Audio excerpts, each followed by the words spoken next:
But during your response to her heckling of you, you used the word illegal when talking about the man who allegedly killed Laken Riley. An undocumented person.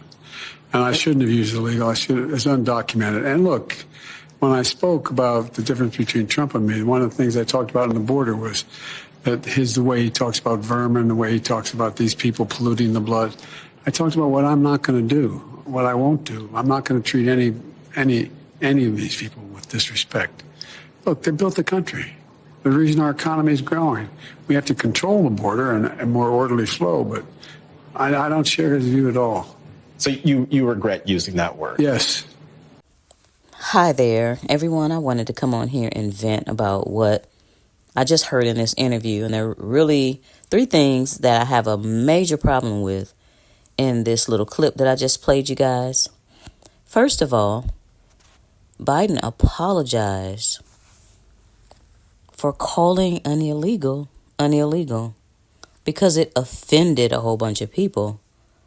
Now, while he's over here apologizing for calling the deleter of a woman's life, a woman in Athens, Georgia, was deleted by this person who came over here illegally, and he's apologizing because he feels like he made a mistake calling this person illegal as opposed to undocumented. So he's giving credence to this person. And it's interesting. You guys know I don't vote, and I don't really... Changing the players without changing the game is an act in futility as far as I'm concerned. But it's interesting that Trump is over there hugging the dearly departed woman's grieving parents while Biden's over here apologizing about what he said about the person who deleted her. So that I found quite interesting. Even more so, a little bit later, he said that illegals built this country. What? Now I'm offended. As a descendant of slaves that got paid nothing for working until their lives were spent. The unmitigated gall, y'all. This is really crazy. I am offended about this.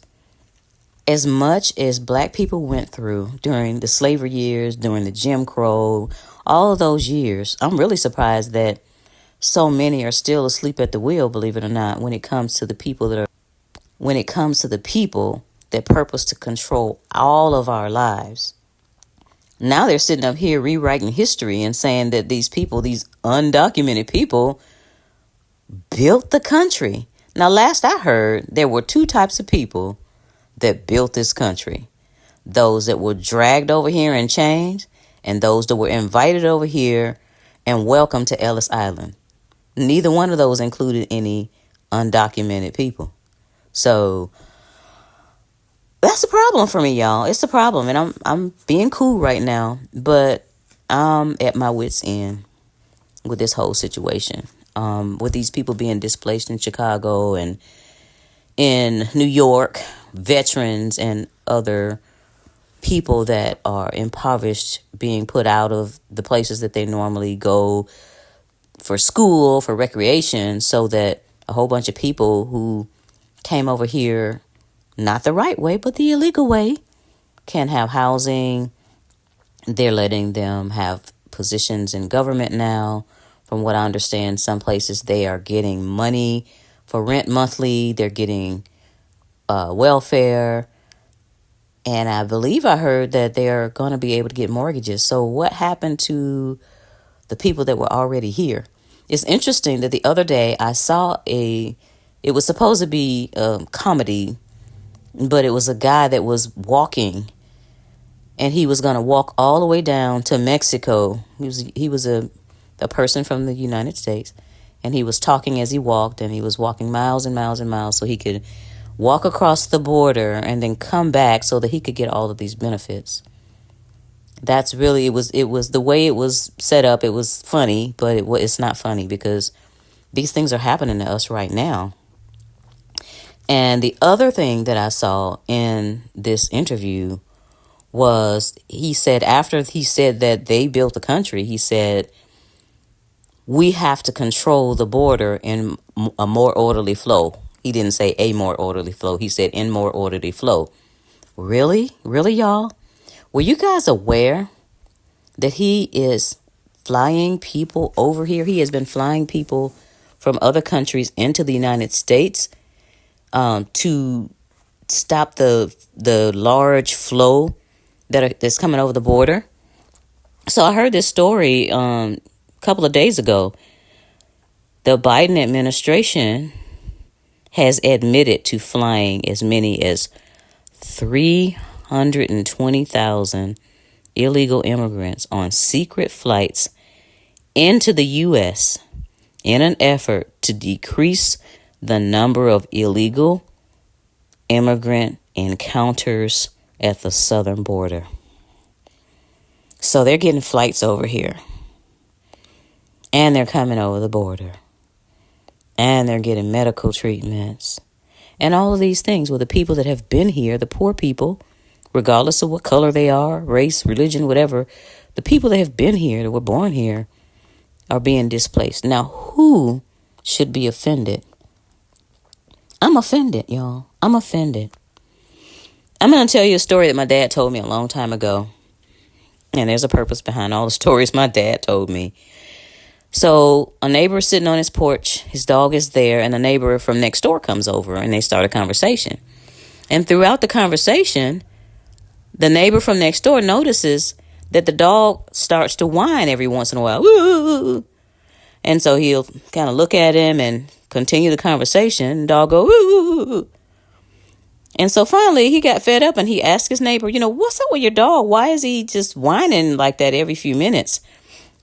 And the guy sitting there on the porch said, well, he's got a nail in his foot.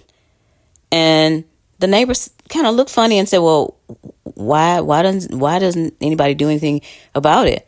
And then the guy said, well, it's not hurting him enough yet. Is it hurting y'all enough yet?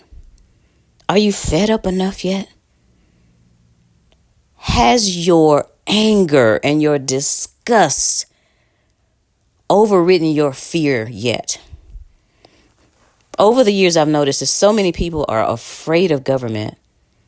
But there comes a time when that fear should be overridden by a whole bunch of other things.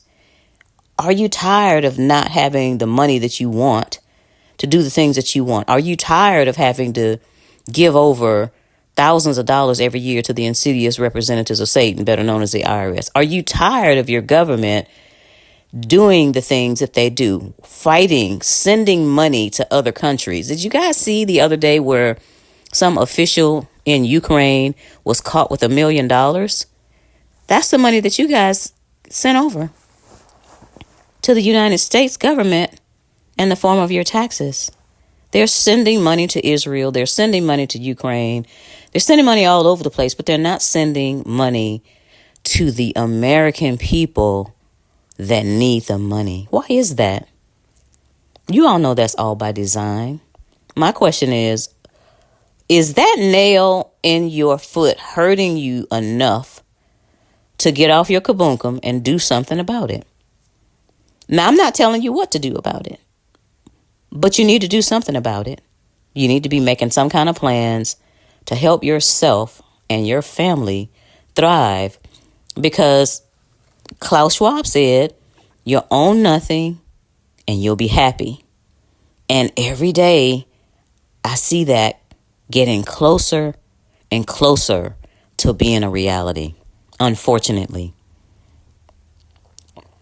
I'm hoping and I'm praying that you're not taking this stuff sitting down. Right now, I'm so angry. I'm really trying to be cool about it. I know that I could be screaming. As a matter of fact, I think I was screaming a little bit earlier when I heard him say that they built this country. I'm like, what did you say? Now, I'm not a cursor. I don't curse, but I can see somebody saying something, that was some colorful expletives because of this situation. A lot of you might not have even seen it. A lot of you are working so hard every day that you don't even have time to see it. And most of the time I don't either, but there are particular news stories that are outside of the mainstream media that I watch. And it came up today in one of those stories. So I wanted to let you all know that I'm offended. I'm offended that the President of the United States said that some illegal migrants built the country. And that's not true at all. I know a lot of people from a lot of different countries that their grandparents and great grandparents came over here.